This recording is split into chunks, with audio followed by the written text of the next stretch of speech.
Ampifaliana trano ry havana no hiara-bananao izay manaraka izao fampompivavahana izay atolotry ny fiangonan'i Jesosy Kristy eto Madagasikara izao. Ny akany fialofana tangaina no hitarika ny fampompivavahana an'io. Fampompivavahana izay notontosaina tetỳ amin'ny FJKM Akadindramamy Fahazavana Synodam-paritany Atsinanana. Manasanao ary izahay hanaraka izany hatramin'ny farany. Ry havana malala ho aminareo rehetra ny fahasoavana sy ny fiadanana avy amin'Andriamanitra Ray sy Jesosy Kristy Tompo mpamonjy antsika. Amen. Misaotra an'Andriamanitra isika ry havana malala noho ny amin'ity Alahady 5 Aogositra taona 2022 ity. Alahady izay natokantsika fiangonan'i Jesosy Kristy eto Madagasikara hitondrana mibavaka ny akafita na ny akany fialofana eny Tangaina. Alahady 12 manaraka ny Trinité isika amin'ity andro ity, ary mbola manohy mandinika ny lohahevitra manao hoe manamasina ny tenany ny milo. Andeha arsika ampiombona ny fosiny fanahintsika hiaona amin'Andriamanitra ka aoka hitsangana isika rehetra. Ny Salamo 7:4 andininy 4 hatramin'ny andininy 9 no andeha hiderantsika an'Andriamanitra. Salamo 7:4 andininy 4 hatramin'ny andininy 9 iombonantsika vakina mianaran'i Jesosy manao hoe: miraha ho an'Andriamanitra, mankalaza ny anarany, manamboara lalana ho an'izay mitaingina mamaky ny hevitra. Jehovah no anarany, ary mifalia ao anatrehany. Rain'ny kambotsy mpanome rary ny mpitondra ten'Andriamanitra ao amin'ny finenany masina. Andriamanitra mampitoetra an-trano izay irery-tena, mamoaka ny mpifatotra ho amin'ny fanambinana izy, fa ny maditra hitoetra amin'ny tany karakaina. Amen.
miombona mivavaka sika riavana. Andriamanitra rainay eo, rainay amin'ny alalan'i Jesosy Kristy tomponay. Misaotranao izahay manome voninahitra anao noho ny amin'ny fahasoavanao izay hitehirizanao ny fiangonana ka hatraranay ity alahady natokana hitondrana mibavaka ny akany fialofana eny tangaina ity. Misaotra Andriamanitra no ireo fanabeazana rehetra azo ny fiangonanao no tanterahina nampivoarana ny mahaolona ny ankizy sy izay rehetra andraisany fiangonanao andraikitra.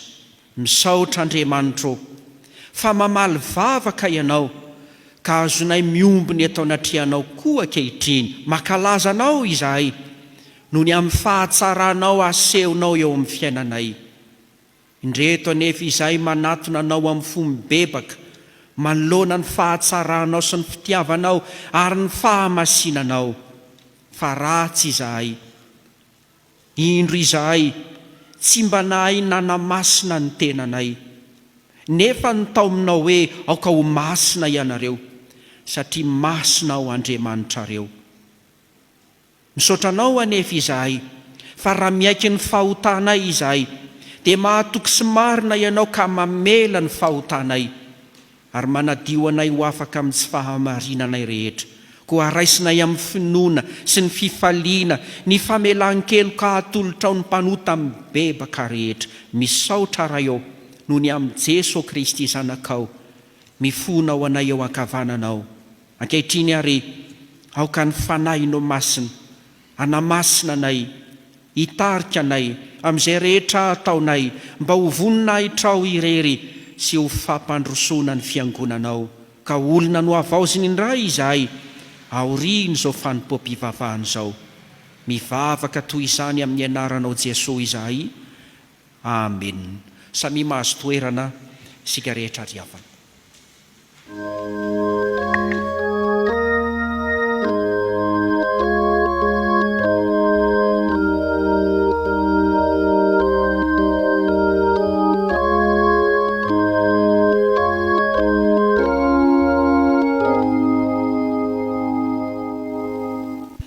Iroso avy hatrany amin'ny fankalazana ny tenin'Andriamanitra isika riavana malala, ao ny fotoana ho an'ny tanora sy ny ankizy, ao ny vavaka sy ny famakiana ireo teny avy amin'ny soratra masina voalahatra ho antsika amin'ity andro ity. Nefa mialoha izany ny hira fanampin'ny fahaenina andiny voalohany no andeha iraintsika.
Vavaka isika tompo misaotra anao izay fa mbola menao ora sy fotoana nomenao an'ireto ankizy tanora ireto ahafahany mandray ny teninao koa dia manatro fiaina ary tompo izao fotoananay izao amin'ny anaranao Jesosy. Amen. Manahoana daholo isika ankizy. Zao ary a dia horaintsika ny baibolitsika. Hosokafantsika ny baiboly ao amin'ny filazantsarany Jaona.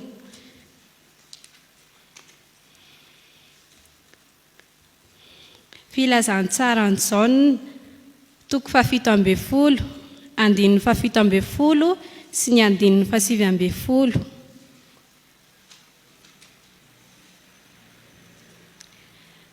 Rehefa hita izany dia hovakintsika miaraka amin'ny anaran'i Jesosy. Manamasinina azy amin'ny fahamarinana, ny teninao fahamarinana. Ary ho an'ireto no hanamasinako ny tenako, mba hanamasinina ny fahamarinanao azy. Amen. Rehefa mivavaka isika isaky ny lahady raha mahatsikaritra, dia rehefa avy mamaky teny ny mpanompon'Andriamanitra, dia miteny foana izy hoe: Ray masonao dia mamaly ny mpivavaka hoe manamasina anay amin'ny fahamarinana, fa ny teninao fahamarinana. Izany hoe ny fahamarinana izany eto dia ny teny izay voasoratra ato anatin'ity baiboly ity, izay teny nosoratan'ireo mpanompon'Andriamanitra milaza antsika. Izany hoe raha te hanana ny fahamarinantsika na hoe hitombo amin'ny finoana, dia mila mamaky ny tenin'Andriamanitra. Ary tsika tsy hoe ankizy fotsiny fa manana anjara fanompoana koa tsika amin'ny fanomponan'Andriamanitra. Dia araroty ary ankizy ny fandehanana any amin'ny sekoly alahady, fa any misy ankizy mba te hihaino tenin'Andriamanitra koa fa tsy afaka. Ary misy manana baiboly fa tsy mahay mamaky teny, dia isika manana chance tsika hiainona ny tenin'Andriamanitra any amin'ny sekoly alahady, ka araroty izany. Amen. Iaraka hivavaka isika. Tompo misaotra anao izay fa mbola nomenao izany teninao izany indray, dia engane izany mba hitoetra aty anatinay tsirairay avy, amin'ny anaranao Jesosy. Amen. Mbola hiaraka hivavaka isika tompoko. Ry Andriamanitra rainay eo, mbola misaotra sy niderany anaranao indray izay no namezanao anay ty andro anao ity, mba hahafahanay miara-mivavaka eto indray. Ankehitriny tompo, tonga eo amin'ny fotoana izay hiarahanay mamaky sy mihaino ny teninao izahay. Ny fanahinao masina ane ombanay tsirairay avy, ahafahanay mifantoka sy mandray izay afatra tianao lazaina aminay tsirairay avy. Ary eo mpanomponao izay hamaky sy hanambara ny teninao, ny fanahinao ane hitoetra ao anatin'izareo tsirairay avy, ka tsisy izay tsy hobombara afa-tsy izay sitraponao irery ihany, amin'ny anaranao Jesosy. Amen. Maka ny toeran'ny soratra masina tsika. Izany dia hitantsika ao amin'ny Salamo 112 ny andininy 1 ka hatramin'ny 9. Salamo 112 ny andininy 1 ka hatramin'ny 9. Rehefa hita dia hovakiako amin'ny anaran'i Jesosy. Enoy ny fitarainako Andriamanitra, tandremo ny mpivavako, any amparan'ny tany no iantsoko anao, raha reraka ny foko. Entao ho any amin'ny vantolampy izay avo ka tsy tratrako, fahariko ianao sy tilikambo mafy antsirako ny fahavalo. Aoka hitoetra ao an-tranonao mandrakizay aho, aoka hialoko ao ambanin'ny fanomban'ny elatrao aho, fa ianao Andriamanitra efa nandria ny voadiko, efa nomenao lovany izay matahotra ny anaranao. Halavao ny andro mpanjaka, aoka ny taona ny hahatratra ny taranaka maro, aoka hitoetra eo anatrehan'Andriamanitra mandrakizay izy, fa mindraposy famarinana no tendreo hiaro azy. Ka dia izany no ankalazako ny anaranao mandrakizay, mba hanefako isan'andro ny voadiko.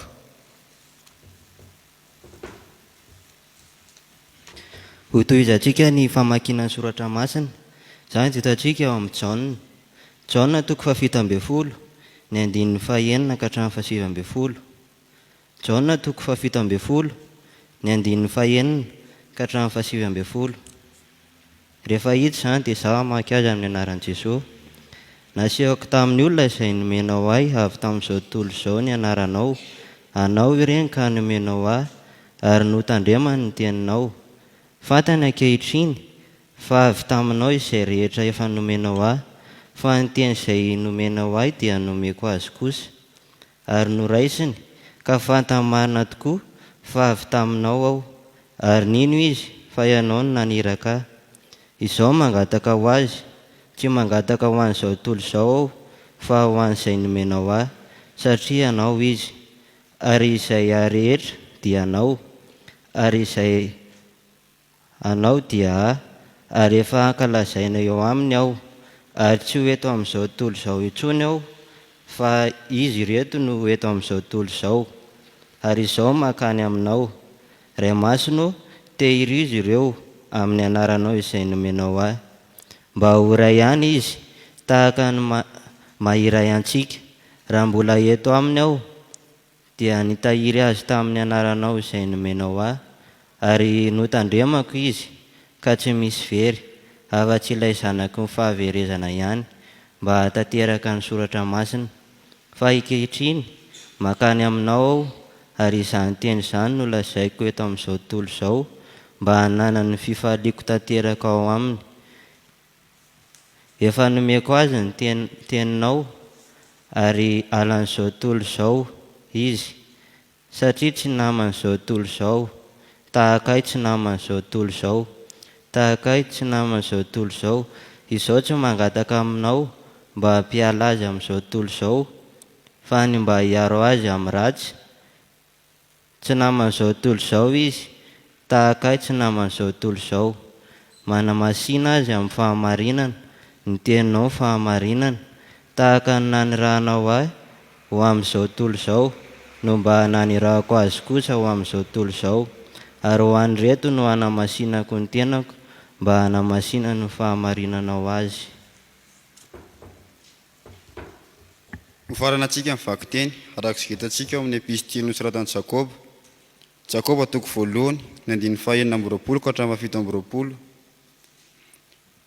Epistily nosoratan'i Jakoba toko voalohany ny 9:20 ka hatramin'ny 7:20.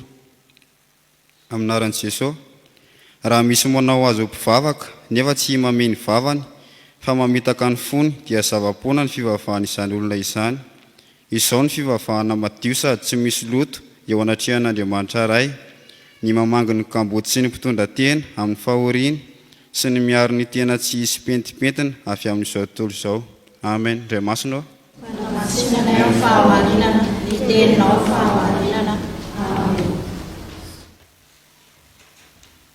ndeha hiomany sikariavana handray ny toriteny ka mialoza hitsangana ny mpanompon'Andriamanitra hiatondra ny afatr'Andriamanitra amintsika ny hira voalahatra no andeha iraintsika. Aoka hitsangana isika rehetra riavana. Bye.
azo toerantsika fiangonana ry havana. Mbola ampitomboana amintsika mandrakarivany ny fahasoavana ombam-piadanana avy amin'Andriamanitra ray sy Jesosy Kristy tompontsika. Miraba ny akany fialofana tangaina amin'izao alahady natokana hitondrana mibavaka atsika izao na ny orphelinat FJKM. Miraba ny fianakaviam-beny zany akan'izany ary miraba atsika kristianina rehetra, indrindra isika ny atokantrano ano izay manaraka izao fanompoam-pivavahana izao. Hivavaka isika ry havana andray ny tenin'Andriamanitra. Andriamanitro, misaotranao izahay fa hovokisanao indray maka indray amin'ny alalan'ny teninao. Dia mitenena aminay fa vonina hiaino anao izahay, ary vonina ihany koa hitombo amin'ny finoana ny Jesosy Kristy Tompo no ny asa ny fanahy masina izay manavao anay isan'andro isan'andro. Dia amin'ny anaranao Jesosy, amen. Ny Jakoba toko voalohany, ny andininy fahaenina amby roapolo sy fahafito amby roapolo no andraisantsika ny afatra ny tenin'Andriamanitra amin'ity alahady ity. Jakoba toko voalohany, ny andininy fahaenina amby roapolo sy ny andininy fahafito amby roapolo. Ovakitsika amin'ny anaran'i Jesosy zany teny zany. Raha misy manao azo mpivavaka nefa tsy mame mivavany fa mamitaka ny fony, dia zava-poana ny fivavahana izany olona izany. Izao ny fivavahana madio sady tsy misy loto eo anatrehan'Andriamanitra ray, ny mamangy ny kamboty sy ny mpitondra tena amin'ny fahoriana, ary miaro tena tsy hisy petipetina avy amin'izao tontolo izao. Amen. Toetra hamampihetsika tokony ho asehon'ny kristianina eo anivon'ny fiarahamonina ry havana no tena anisan'ny tiany Jakoba aseho eto amin'izao epistiliny izao. Ary misy mpandinika milaza fa mampianatra ny fahazahoam-pamonjena amin'ny alalan'ny asa izao epistily izao, kanefa iaraha manaiky fa ny finoana ihany no fepetra andraisana ny famonjena. Ny asa kosa dia vavolombelona hita maso manamarina ny finoantsika kristianina. Ary zany indrindra no raisintsika eto ry havana. Raha mandray isika ny loha hevitra hoe manamasina ny tena ny mino, dia misy asa anankitelo farafahakeliny azontsika kristianina raisiny eto. Ny asa anankitelo dia izao ry havana. Ny voalohany mandinika tsara vao miteny.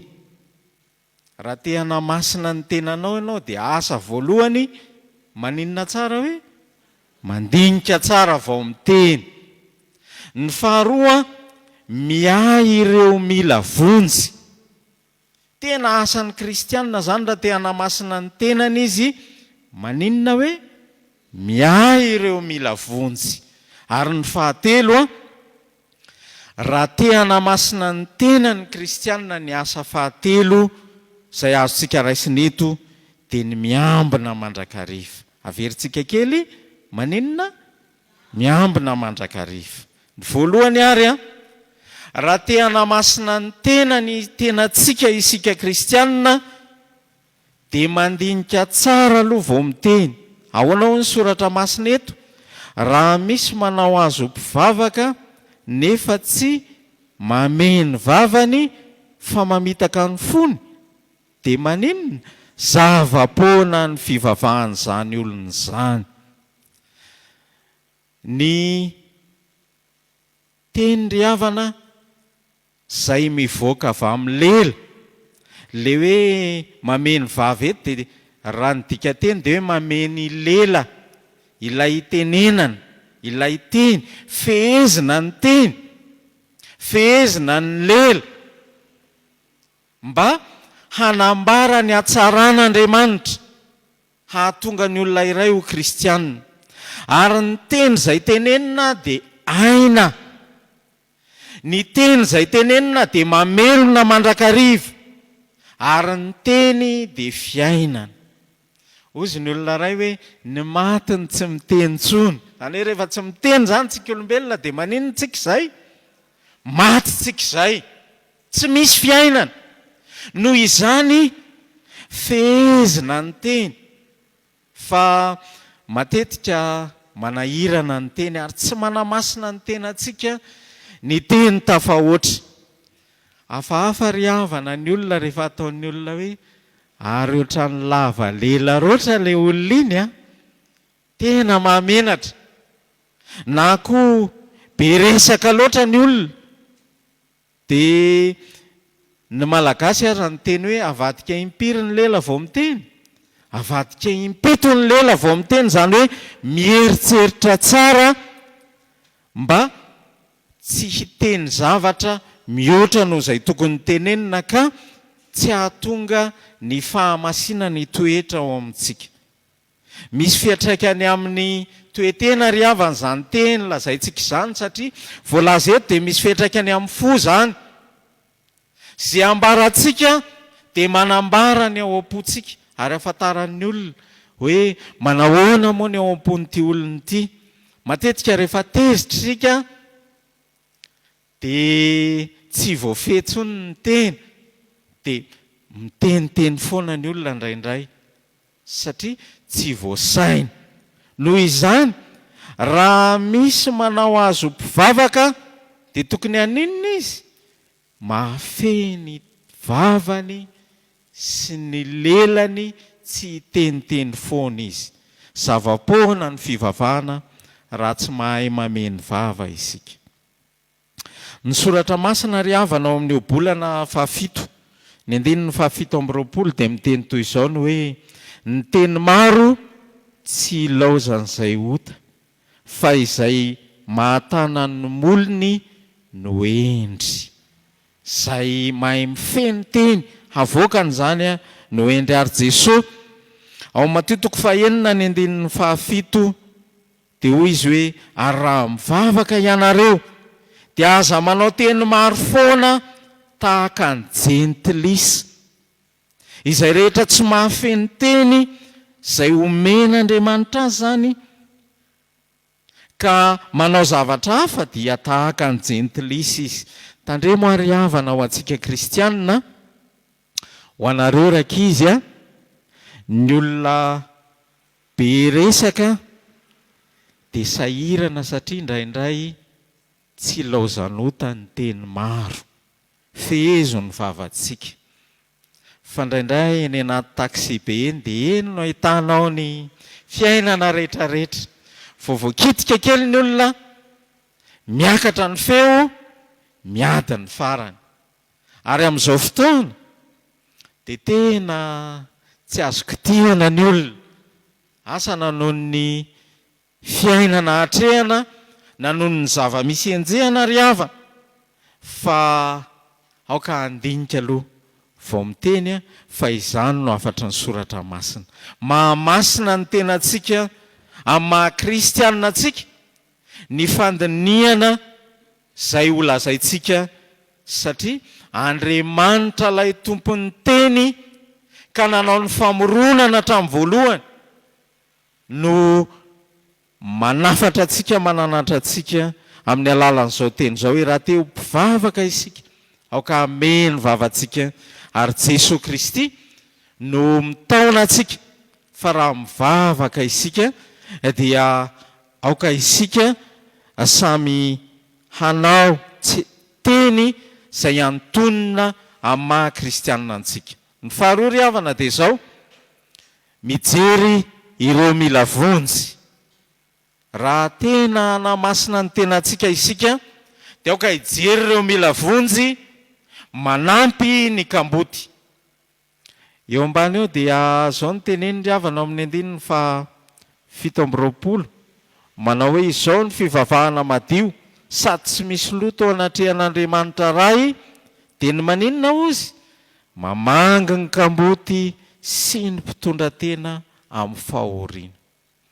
Le hoe mamanga tsy hoe manao ny nareo tompoko salama ve nareo ato tsia tena manampy ary mia zay tsy manana hanoana. Ny fiangonana tsy hoe fikambanana mpanao asa soa tsia. Ary isika raha mandray izao tenin'Andriamanitra izao hoe toany ny kamboty tsy miantso mpanao asa soa akory fa izao miantso olona vontom-pinoana entanina zany finoana zany avy amin'ny tenin'Andriamanitra ka mahatsapa ary azo tsapain-tanana ny ahafahany manolotra noho izany finoana ananan'izany dia izany no atao hoe miary havana. Tsy asa soa zany ny fiahiana eto fa tena asa ateraky ny finoana satria mamokatra asa mendrika ao anatintsika ny tenin'Andriamanitra. Io tenin'Andriamanitra io zany dia tsy raisina sy vakiana fotsiny fa mamokatra finoana ary le finoana mamokatra asa mba hisy ehotsika ho vavolombelona eo amin'ny fiarahamonina, aseho hita maso ny finoana. Izany zany no anaovana fiahiana ry havana. Ary Jesosy dia niteny eo Matteo 10:fahavalo tapany faharoa manao hoe efa nahazo maimaim-poana ianareo koa maninona manomeza maimaim-poana. Zany no iraky ny tenin'Andriamanitra ry havana. Rehefa mahatsiaro ianao fa mahazo maimaim-poana, tsy mila hoe ampahafolo-karena, tsy mila hoe terena mirakitra, tsy mila hoe adidy fa zao. Rehefa mahazo maimaim-poana ianao dia maninona mizara maimaim-poana. Ary zany ny vokatry ny finoana sy ny tenin'Andriamanitra ry havana. Amin'izao alahady natokana ho an'ny akany fialofana tangaina na ho amin'ny fitaizana ny ankizy kamboty izao ry havana, dia tena anaovana antso ho antsika rehetra mino an'Andriamanitra, mandray ny tenin'Andriamanitra satria baiky ny tompo zany ny ahafahana manome, satria hoy izy hoe zay nataonareo tamin'ireny madinika ireny dia maninona nataonareo tamiko koa Jesosy. Noho izany dia tery ampanahy isika ry havana noho ny tenin'Andriamanitra sy ny finoana, hanampy ny kamboty, hanampy ny mpitondra tena, ary tsy ny eo amin'ny akany fialofana tangaina ihany fa eo amin'ny fiarahamonina mihitsy azy. Jereo ny mitsipona zordira omeo sakafo reny, ary ho tonga izao ny fotoana fidiran'ny mpianatra na ireto ankizy reto aza eo ny kahe, eo ny fitafiana, dia miantso antsika ny tenin'Andriamanitra mba hanoana ireny kamboty ireny, fa isika ny tanan'Andriamanitra mitsotra vokatry ny finoana sy izany tenin'Andriamanitra izany. Ny fahatelo ry havana dia miambina mandrakariva. Tsy maintsy miambina isika satria isan'andro ilay devoly fahavalontsika dia mierona tahaka ny liona. Ny teny farany eto amin'izao andininy fa 17 zao dia milaza hoe sy miaro ny tena tsy hisy petipetina avy amin'izao tontolo izao. Ilay hoe miambina eto ry havana dia izao, miembena ianao mba tsy hisy tasy, mba tena hanam-pahamasinana ary tsy ahazo ny fahalotony izao tontolo izao, satria efa natokan'Andriamanitra ho masina ny kristianina ary tsy ho voatafika izao tontolo izao amin'ny fomba ratsy samihafa izay misy eo amin'izao tontolo izao. tadiditsika tsara i Petera ilay tsy niambina, tsy mbola naneno intelo akory ny akoho dia naninona izy? Nanday intelo izy, satria izay ilay fiambenana ry havana. Koa hoy Jesosy, ianareo ny fahazavan'izao tontolo izao. Inona moa ny soa azon'ny olona raha mahazo izao tontolo izao izy kanefa very ny aina? Inona no omen'ny olona ho takalon'ny aina? Aza tia izao tontolo izao, na izay zavatra eo amin'izao tontolo izao, fa aoka ho masina mandrakariva isika.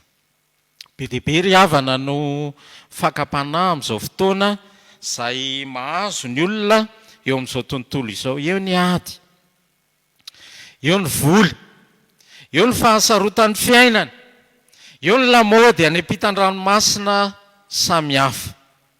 Hitantsika tsara fa misy hatramin'ny fiangonana sasatsasany aza manaiky ankehitriny ny fiarahan'ny olona mitovy fananahana, izay tsy ekeny ny soratra masina izany. Ny tanjon'ny tompo ho amin'ny fiangonana dia ho fiangonana tsy misy pentipentina, ary averiny Jakoba eto izany, mba ho tsy misy pentipentina. Noho izany mila miambina mandrakariva isika. Dia fampaherezana lehibe ry havana, ary ndeha ovakitsika amaranana izao afatra izao izay voalaza ao amin'ny Jaona 7:10 teo, manomboka eo amin'ny 5:10. Toy izao mivaky ny teny amin'ny anaran'i Jesosy: izaho tsy mangataka aminao mba hampiala azy amin'izao tontolo izao, fa ny mba hiaro azy amin'ny ratsy. Tsy naman'izao tontolo izao izy, tahakay tsy naman'izao tontolo izao. Manamasina azy amin'ny fahamarinana, ny teninao no fahamarinana. Miambena ary tanterao mandrakariva ry havana ny baikon'ny tompo. Raha teo masina isika, na hanamasina ny tenantsika, dia aoka handinika tsara amin'ny fifandraisantsika amin'ny namantsika. Ny faharoa, aoka mba hijery ireo mila vonjy, tsy hiodina fa hanampy izay rehetra tra-pahasairanana, ary hanampy ny kamboty tahaka an'izay tezaina ao anatin'ny akany. Ny farany dia izao, miambena fa tsy fantatra izay andro hiavin'ny tompontsika. Dia ho an'Andriamanitra ireneneny voninahitra. Amen.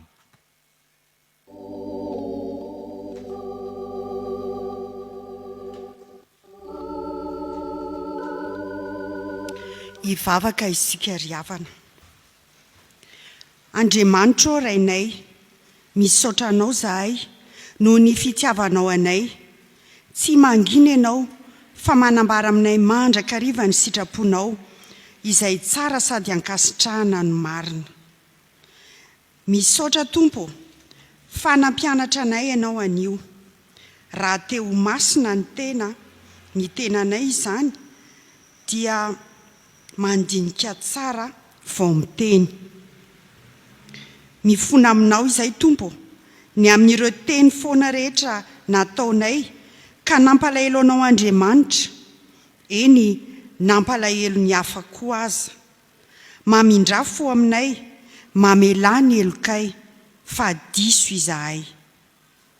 Misaotra anao koa izahay Tompo, fa miantso anay ianao mba hijery manokana ireo mila vonjy tsy misy mpanohana. Asa ateraky ny finoana izany, finoana aseho hita maso, satria efa nahazo maimaim-pona izahay, dia ampianarinao koa mba ahay mizara maimaim-pona. Eny, nampianatra anay koa ianao Tompo mba hiambina mandrakariva izahay, satria ny devoly fahavalonay dia mierona tahaka ny liona mitady izay ho arapany. Koa tehirizo amin'ny fahasoavanao izahay, mba tsisy andrombaka anay eo am-pelantananao. Mivavaka izay Andriamanitra ho an'ity fiangonanao Jesosy Kristy eto Madagasikara ity, mba tena ahatanteraka tokoa ny famotosana filazantsara ny nosy Madagasikara. Io tompony Birao Fohibe izay mikelaina fatratra amin'ny fitoriana ny filazantsaranao. Omeo azy ireo Jesosy ny hery, ny tanjaka, ny fahasalamana, fa indrindra ny fahendrena hoentina manompo anao Andriamanitra. Io koa tompony fitaizam-panahy rehetra atao isam-piangonana. Tsy adinonay ny mivavaka ho an'ity firenena malalanay ity. Ny teninao dia milaza fa ny fahamarinana manandratra ny firenena. Mifona aminao say Andriamanitra amin'izay rehetra tsy fahamarinana eto amin'ny firenenay. Tompo, ovay ny fon'ny malagasy mba hifady ny ratsy fa hanao ny marina. Io ny malagasy ahafohy ny sampiny rehetra fa hanaiky anao Andriamanitra ho tompo sy mpamonjy ny fiainany. Dia misaotra anao Andriamanitra izahay nahazahoana ny taiza sy ny karakara ireto zanaka ao Andriamanitra rehetra ireto teto anivon'ny akafita. Misaotra tompo fa tena tsaroanay tokoa ny tananao Andriamanitra miara-miasa aminay mandrakariva. Tsy mamelanay ho kambody tokoa ianao, tena arabaky teny izany. Isaoranay ny anaranao fa tsara ianao sady mpanao ny tsara, ary dia mbola mametraka ny fiainana izao ankany izao eo apela tananao mandrakariva izahay, satria eo aminao ihany no mahatsara anay. Dia ataonay ny vavakay amin'ny anaranao Jesosy Kristy, ilay lalana sy fahamarinana ary fiainana, ary tianay koa ny ampiombona izany amin'ilay vavaka nampianarinao anay manao hoe: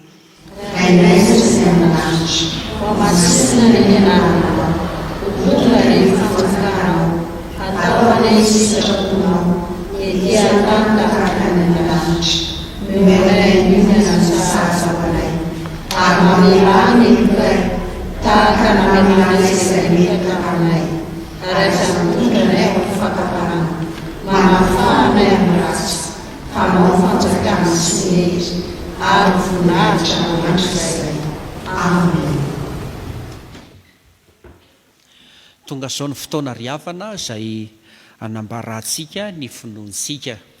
Araka izany aoka hitsangana isika rehetra anambara ny finoantsika araka ny fanekem-pinoana apôstôlika manao hoe: mino an'Andriamanitra ray tsy tompo manao lanitra sy ny tany ao, ary mino an' Jesosy Kristy zananay tonga nataontsika, izay nitorotoroana tamin'ny fanahy masina, nateraka Maria Virjiny, nijalona nanapaka Ponto-Pilato, nombona tamin'ny hazo fijaliana, marika nanevina, nidina tany amin'ny fiainantsika, nitsangana tamin'ny maty tamin'ny andro fahatelo, niakatra ho any an-danitra, nipetraka eo ankavanan'Andriamanitra ray tsy tompo, avy any ny aviny tsara mivelona sy ny maty.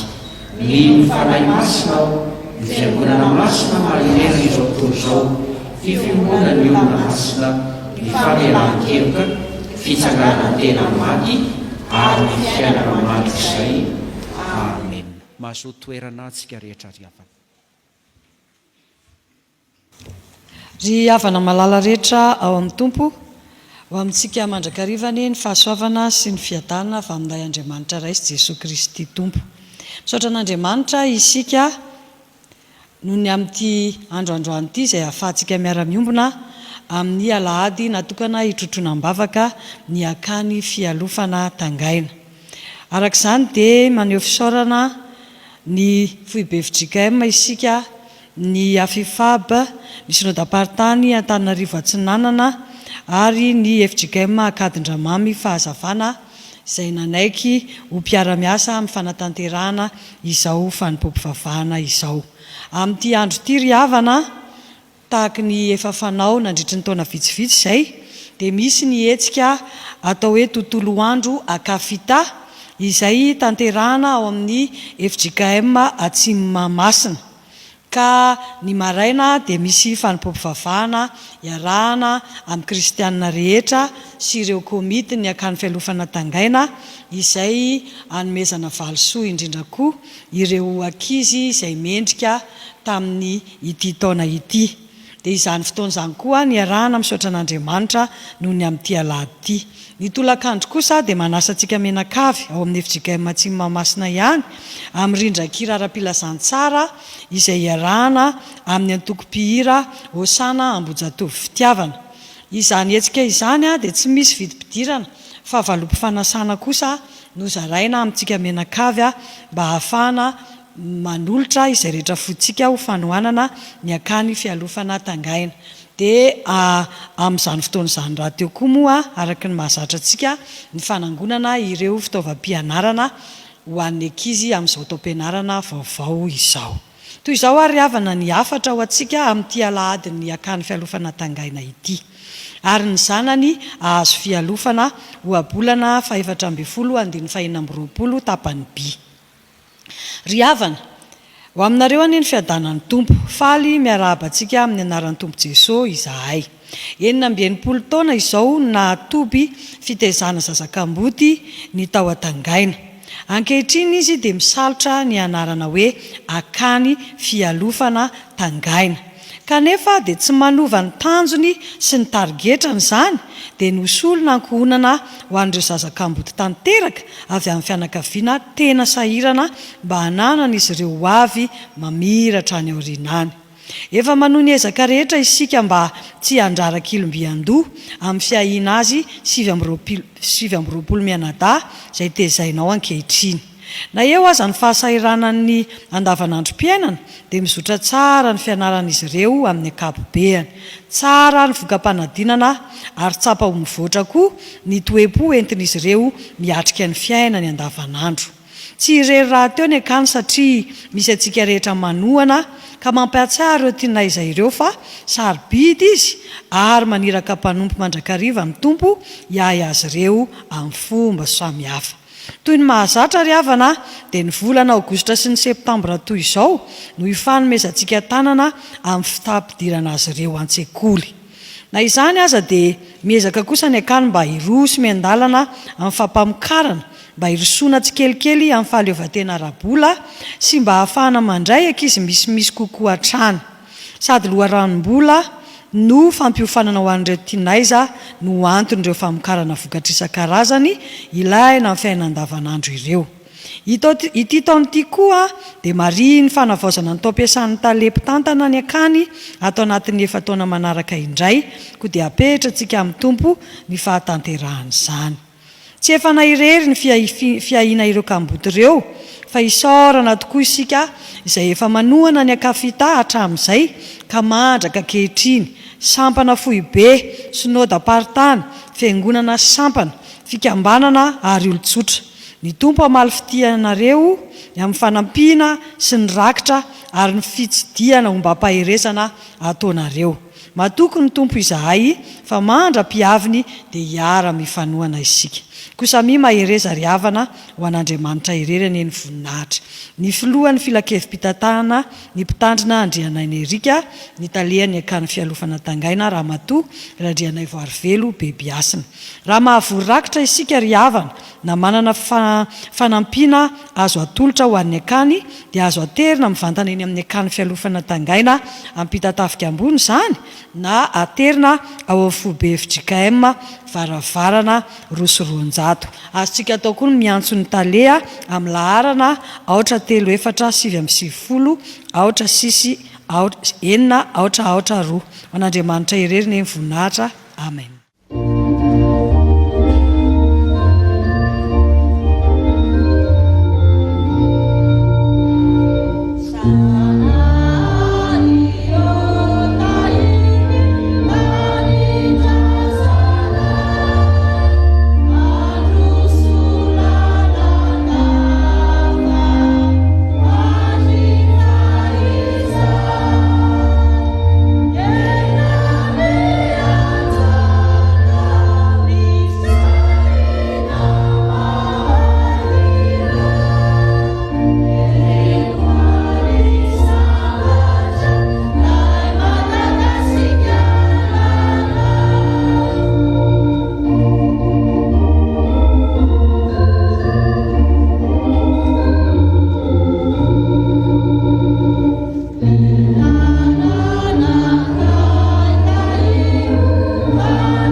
izao ny finoana ry havana izao tsodrano izay atolotra antsika rehetra amin'ny anaran'ny tompo izao. Ary ny tompo ny fiadanana ny anome anareo fiadanana mandrakariva amin'ny zavatra rehetra ho aminareo rehetra ny tompo. Amen. Andesa mipetraka isika hivavaka mangina.